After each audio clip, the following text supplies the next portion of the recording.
FIRST Robotics Competition, a program where groups of high school students have 6 weeks to strategize, prototype, design, manufacture, program, debug, and test a robot. They then go head-to-head against other local national-based and international teams in regional competitions.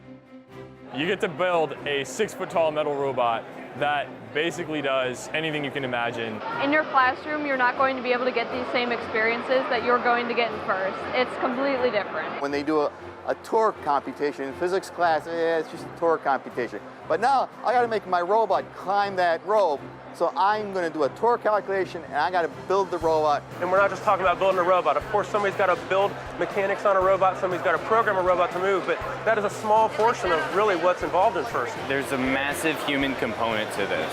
What it does, it helps people grow into who or what they would want to be.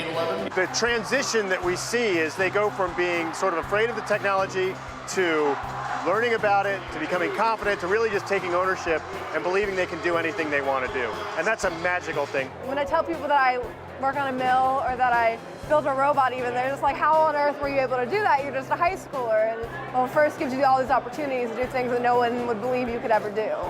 It opens their eyes to the possibilities of what can be.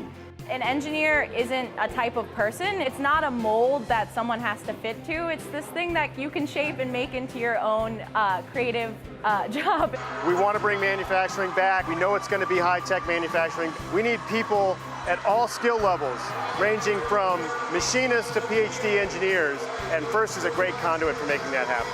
There's no other activity that I'm aware of that lets you inspire kids this much and work this hard and have this much fun all at the same time. If you don't know what this is, if you've not been to a competition, you need to get down here. And you don't walk out thinking we've got to get this in every high school in America. Check to see if you still have a pulse.